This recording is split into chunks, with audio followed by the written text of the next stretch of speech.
tonight we're going to discuss the EU-UK conflict, which is not a real conflict like the Middle East or, you know, a war.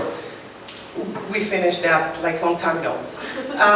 But we're going to discuss the issues that are coming out of the referendum that the UK are going to have on June 23rd.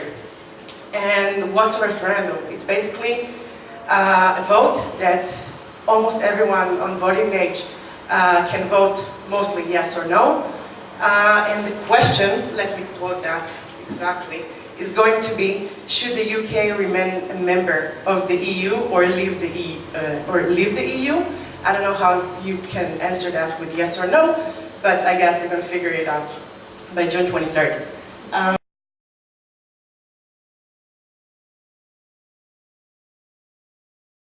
Sure.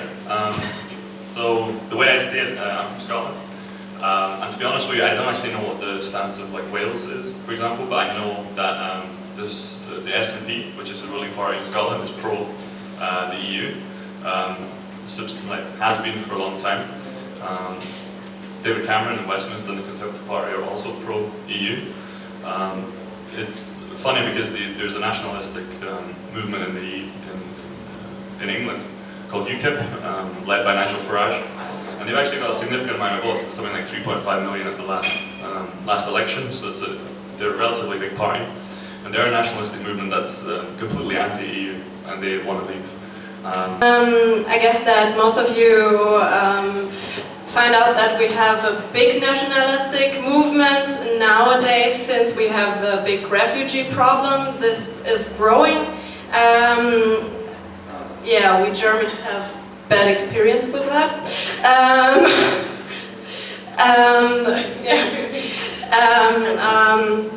Yeah, the thing is that the government has this contract with Turkey regarding the refugees, and since this contract was made, the government acts like there is no longer a very big problem because they have a solution, so they try to ignore it in public. And the nationalistic movements such as Pegida and AfD are growing, and the population is running over to them and not longer giving the votes to the normal parties or the before growing parties.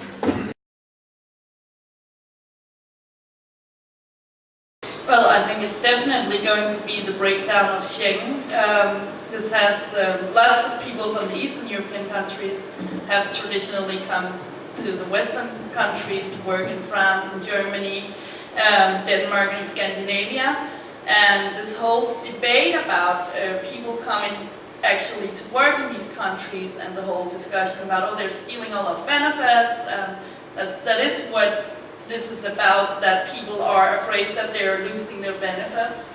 I think it will mean that the right-wing parties will have an easier time because it's going to be more difficult. And if Britain leaves Schengen, I mean, Britain is not fully part of it, but it could mean that other countries would follow along, and that would definitely mean that Europe is going to close its borders again. Okay, cool. That's what I thought about, so I just wanted to make sure. Yeah, so from the way I see it, from an institutional point of view, the UK is a liberalising force, right? It's a force for liberal philosophy in the sense of, you know, kind of almost American in the sense of free market, you know, go for a few restrictions. The European Union and also Scotland, actually, from a philosophical point of view and from an economics point of view, is far more restrictive. And if you look at a lot of the EU regulation that's in place, a lot of it has to do with restriction, has to do with you know, fishing policies, agricultural policies, it has to do with pollution, it has to do with workers' rights. If the UK were to leave the EU and Scotland were to get independence and then rejoin the EU, That's pretty saying I'm not going to have a visa problem. I think from a political standpoint, the EU would move to the left, which I'm totally in favour of because yeah, I am very much on the left. Whether that's a good or bad thing depends on your political philosophy around.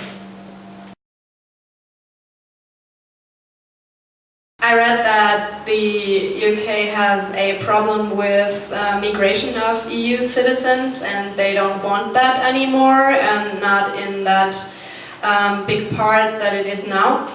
So I guess that EU citizens will have a very difficult time to come to the UK, but I guess that Chris knows that better than me.